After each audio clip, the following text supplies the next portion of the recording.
Have you ever stopped to ponder the true cost of the paper money you hold in your hands? Money, the lifeblood of civilization flowing through economies, facilitating exchange, driving growth.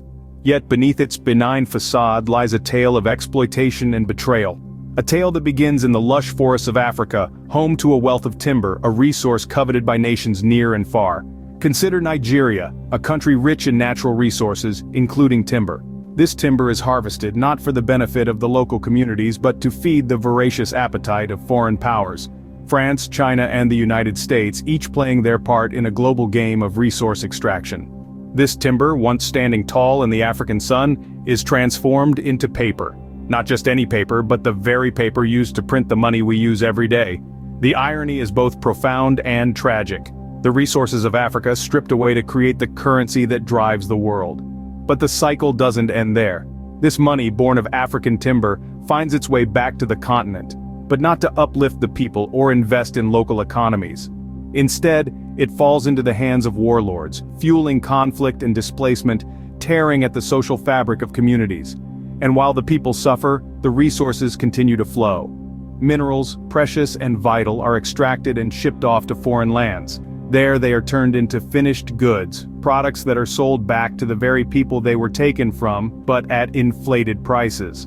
So the next time you hold a banknote, remember the hidden cost it carries. Remember the forests that were stripped bare, the communities displaced, the cycle of exploitation that it represents. Because the true cost of that piece of paper goes far beyond the number printed on its surface. But how does this paper money find its way back to Africa, you might wonder? Well, let's follow the money trail. Once the timber from Africa is turned into paper and then into currency, it doesn't just sit in a vault. It becomes a tool, a means to an end. And that end, unfortunately, is often the funding of warlords and armed groups who are key players in this vicious cycle of exploitation. Take for example the situation in the Democratic Republic of Congo, where the world's second-largest rainforest is rapidly disappearing. The root cause? Armed conflict, fueled by external factors, historical grievances, and corruption. But where do these armed groups get their funding? That's where the paper money comes back into play. This currency, printed on the very paper made from Africa's timber, finds its way into the hands of these warlords. It's used as a bargaining chip, a means to buy loyalty and power. In return for this paper money, these armed groups displace local communities, making it easier for foreign powers to exploit the land and its resources. And it's not an isolated incident.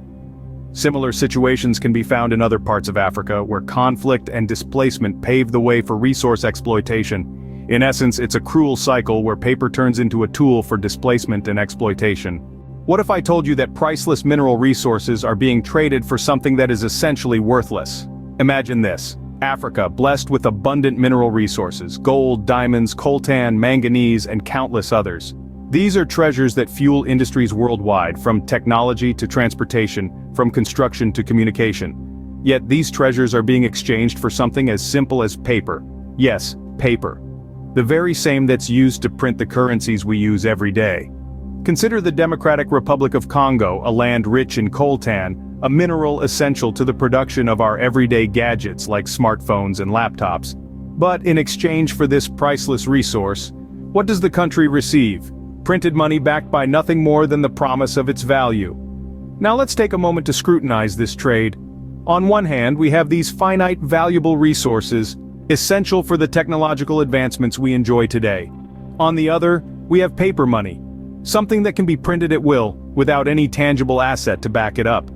The imbalance is clear, and it's this very imbalance that perpetuates the impoverishment of these nations. This exploitation is not a case of simple trade or business. It's a system that has been meticulously designed and calibrated to siphon off Africa's wealth under the guise of economic partnerships and foreign aid.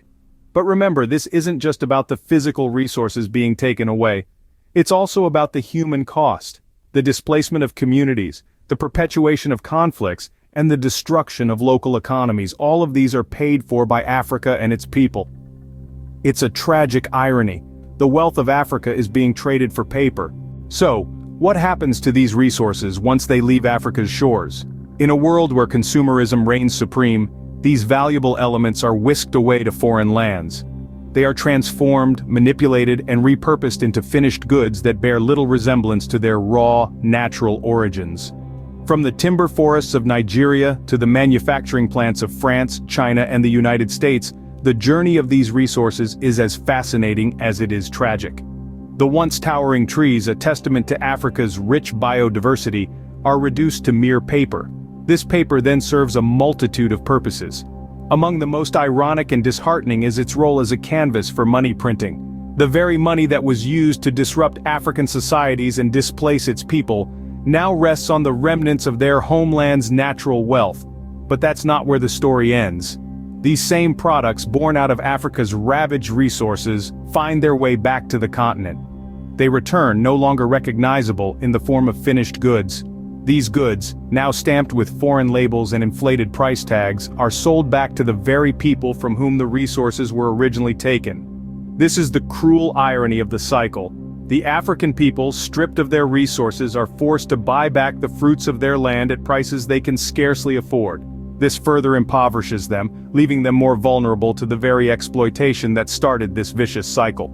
In essence, Africa's wealth, its rich, natural resources, are used to finance its own subjugation. The wealth of the continent, rather than uplifting its people, serves to enrich foreign nations. The money made from exploiting Africa's resources is used to perpetuate the very systems that enable this exploitation. And so, the cycle of exploitation continues, with the wealth of Africa serving to enrich others. But is there a way to break this cycle of exploitation? Yes, indeed there is. The cycle can be broken, but it will require concerted effort from all of us, from the citizens of Africa to the leaders of the world's nations. First, let's talk about trade. The current system of trade is heavily skewed in favor of developed countries. This needs to change. More equitable trade agreements that fairly value Africa's resources and labor are a crucial step towards breaking the cycle. African nations should negotiate better deals that ensure a fair share of the profits from their resources stays within their borders. Next, governance. Corruption and poor governance have allowed this exploitation to continue unabated. African nations need strong, transparent, and accountable governments that put the interests of their citizens first. They need leaders who will stand up to foreign powers and corporations, and who will invest in the development and prosperity of their own people. Increased awareness is another vital piece of the puzzle. The world needs to know what's happening. The more people know about this issue, the more pressure there will be on governments and corporations to change their practices, and this is where you come in. Each one of us has a role to play. We can educate ourselves and others about the issue. We can lobby our governments to change their policies. We can support organizations that are fighting for change.